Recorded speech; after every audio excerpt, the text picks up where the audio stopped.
뜨거운 마음과 큰 꿈을 지닌 강지용은 짧지만 강렬한 삶을 살았으며 그를 아는 사람들에게 깊은 흔적을 남겼습니다. 그는 부산의 가난한 가정에서 태어나 바다의 파도와 회복력에 대한 이야기를 접하며 자랐습니다. 그의 인생은 성공의 정점, 실패의 골짜기, 그리고 조용한 슬픔의 순간이 뒤섞인 다채로운 여정이었습니다. 강지용 씨는 2025년 4월 22일 세상을 떠나기 전 꿈을 이루기 위한 인내와 희생, 그리고 끊임없는 노력에 대한 이야기를 남겼습니다. 하지만 무엇보다도 이 작품은 마음의 아픔과 침묵의 눈물, 그리고 결코 완성할 수 없는 미완의 사랑을 지닌 한 남자의 이야기입니다.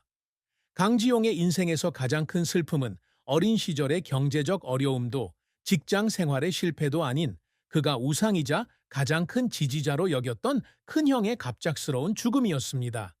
지용이가 겨우 15살이었을 때 그의 형은 유망한 젊은 엔지니어였는데 공장에서 일하다가 사고로 사망했습니다.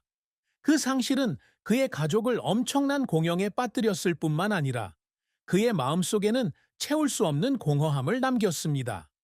지용은 동생이 저녁 식탁에 앉아 자신의 발명품으로 더 나은 세상을 만들겠다는 꿈에 대해 이야기하던 모습을 기억합니다. 그의 형은 그에게 오래된 라디오를 고치는 법, 하늘의 별자리를 읽는 법, 그리고 가장 중요한 것은 절대 포기하지 않는 법을 가르쳐 준 사람이었습니다. 형이 세상을 떠나자 지용은 마치 자신의 일부가 사라진 것 같은 느낌을 받았습니다. 그는 당시 아직 어린 소년이었음에도 불구하고 자신을 도울 수 있는 일이 아무것도 없었다는 이유로 종종 자신을 비난했습니다. 긴 밤, 창가에 앉아 부산 바다를 바라보며 그는 눈물을 흘렸습니다. 약함 때문이 아니라 무력감 때문이었습니다. 그 고통은 마치 형의 평생을 살아야 하는 것처럼 자신의 삶을 최대한 살아가도록 하는 동기가 되었지만 동시에 그를 폐쇄적인 사람으로 만들고 강한 모습 속에 항상 자신의 진짜 감정을 숨기게 만들었습니다. 그는 자신이 약점을 보이면 앞으로 나아갈 수 없을까봐 두려워했습니다. 강지용의 경력은 영광의 순간과 가슴 아픈 실패를 경험하는 등 굴곡진 여정이었습니다. 그는 어릴 때부터 기술에 매료되었고 코드줄이 사람들의 삶을 바꿀 수 있는 잠재력에 매료되었습니다. 그는 고등학교를 졸업한 후 서울로 이사하여 명문대학에서 컴퓨터 과학을 공부했습니다. 하지만 대도시에서의 삶은 쉽지 않습니다. 그는 학비를 벌기 위해 편의점에서 아르바이트를 했는데 밤에 3시간밖에 자지 못하는 경우가 많았습니다. 그 당시 그는 좁은 빌린 방에 앉아 희미한 불빛 아래 공부를 했고 거리에 소음이 들려왔습니다. 하지만 그의 마음속에는 노력만 한다면 꿈을 이룰 수 있다는 불타는 믿음이 항상 있었습니다. 지용이의 첫 번째 큰 성공은 그가 졸업 직후 서울의 기술 스타트업에 입사했을 때 찾아왔습니다. 그는 재능과 노력으로 금세 회사 최고의 소프트웨어 엔지니어 중 한 명이 되었습니다. 기억에 남는 이정표 중 하나는 자원봉사자와 비영리 단체를 연결해주는 모바일 애플리케이션 개발을 주도했을 때였습니다. 2018년에 출시된 이 앱은 수백만 명의 사용자를 확보했으며 국제기술 컨퍼런스에서 상을 받았습니다. 지용은 유명 투자자로부터 상을 받으며 무대에 섰던 순간을 기억한다. 그는 처음으로 자신뿐만 아니라 사회를 위해 의미 있는 일을 했다고 느꼈습니다. 이 앱은 가난한 아이들을 가르치는 것부터 재난 구호 캠프를 지원하는 것까지 수천 명의 사람들이 사회에 환원할 기회를 찾는 데 도움을 주었습니다. 관객들은 끊임없이 박수를 보냈고 지용이는 항상 차분한 성격이었지만 얼굴에는 밝은 미소가 감춰지지 않았다. 하지만 그 성공은 대가 없이 이루어진 것은 아닙니다. 지용 씨는 앱을 완성하기 위해 2년 동안 쉬지 않고 일했고 종종 사무실에서 잠을 자고 가족과 함께 보내는 휴가를 거르기도 했습니다. 사무실에 불이 꺼진 밤도 있었고 그는 컴퓨터 화면 앞에 혼자 앉아 압박감과 외로움으로 인해 눈물을 흘리기도 했습니다. 특히 과로로 건강이 악화되기 시작하자 그는 포기하는 것도 생각했습니다. 하지만 그는 졸업장을 받을 때마다 어머니의 자랑스러운 눈빛을 떠올리며 계속해서 앞으로 나아갔습니다. 그의 희생은 결실을 맺었지만 성공을 위해 너무 많은 것을 포기한 듯한 허탈감만 남았습니다. 하지만 지용의 경력은 항상 순탄치만은 않았습니다. 그의 가장 큰 실패 중 하나는 2022년에 대기업에서 인공지능 개발 프로젝트를 이끌었을 때였습니다.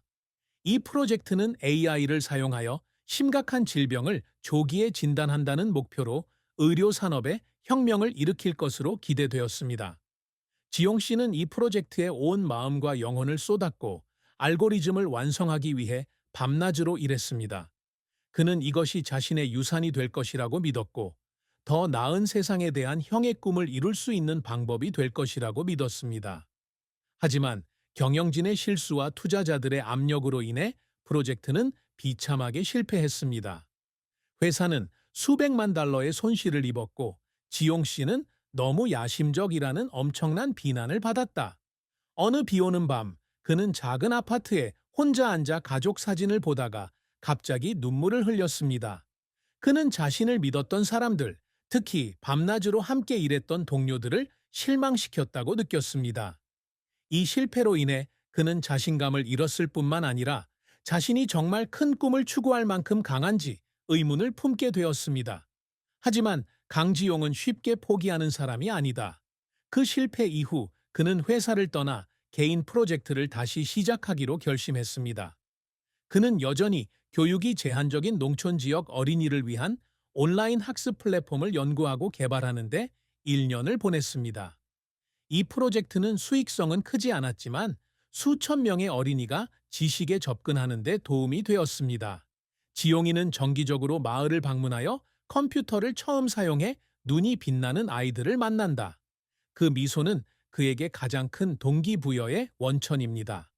어느 날, 어느 작은 마을의 어린 소녀와 이야기를 나누던 중, 그녀는 자신도 그와 같은 엔지니어가 되고 싶다고 말했습니다. 그 순간 지용은 자신의 모든 노력이 가치 있다고 느꼈습니다. 이 프로젝트를 통해 그는 자신에 대한 믿음을 되찾았고, 사람의 가치는 실패로 측정되는 것이 아니라 넘어질 때마다 어떻게 일어서는가로 측정된다는 것을 깨달았습니다. 강지용이 항상 추구하는 성과는 단순히 상이나 명예가 아니라 세상에 긍정적인 영향을 미치는 것입니다. 그는 배경이나 상황에 관계없이 모든 사람이 학습하고 성장할 수 있는 기회에 접근할 수 있는 기술 생태계를 구축하는 것을 꿈꿉니다. 이를 달성하기 위해 그는 수년간 온라인 강좌를 수강하고 선배들에게 멘토링을 받는 등 많은 노력을 기울였습니다. 그는 또한 시간 관리 방법을 배우고 더 효과적으로 일할 수 있도록 운동을 하는 등 끊임없이 자신을 향상시킵니다. 그가 내딛는 모든 발걸음은 그의 큰 꿈에 더 가까이 다가가기 위한 노력입니다. 그는 앱 개선부터 교육 지원을 위한 장기 계획까지 자신의 아이디어를 작은 노트에 정기적으로 적어둡니다. 그 노트북은 낡았지만 그의 헌신을 증명하는 증거입니다. 지용이 항상 추구하는 또 다른 성취는 영감을 주는 사람이 되는 것입니다.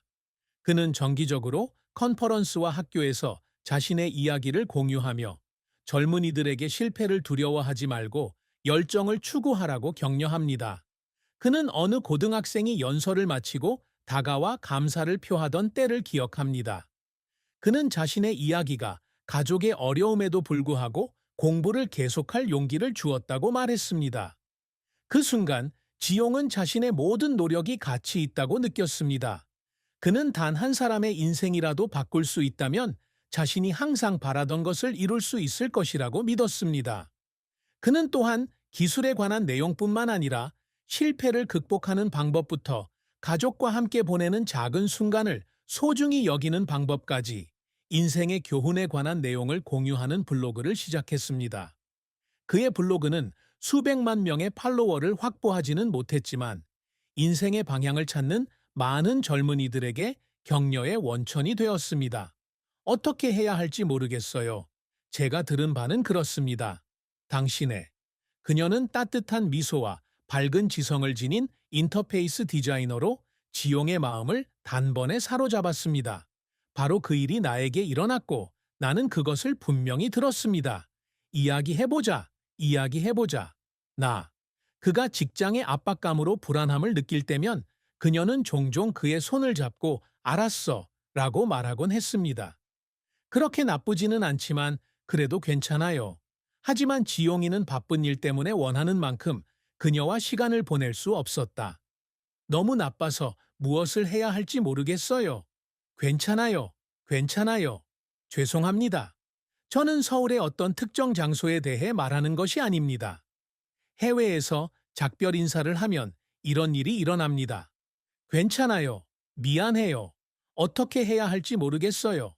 그녀가 떠나자 그는 자신의 인생에서 가장 소중한 것을 잃어버렸다는 것을 깨달았습니다. 내가 그런 말을 한 적은 없지만 이제 때가 됐어요. 그녀의 손에 닿다. 어느 외로운 밤, 그는 두 사람의 유일한 사진을 바라보며 앉아 있었고 그의 뺨에는 눈물이 흘러내렸습니다. 저는 그런 뜻이 아니었습니다. 삼지용이는 결혼을 하지 않았다.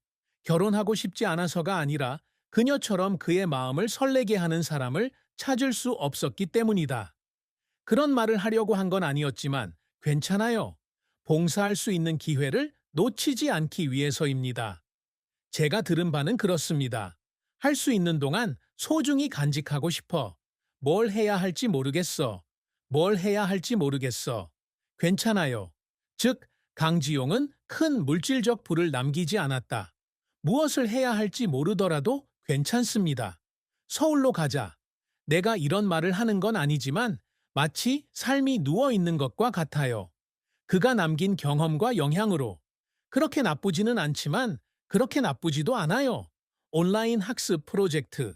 그가 죽었을 때 그의 은행 계좌에는 장례 비용을 충당할 수 있을 만큼의 소액의 돈이 남았고 그의 가족이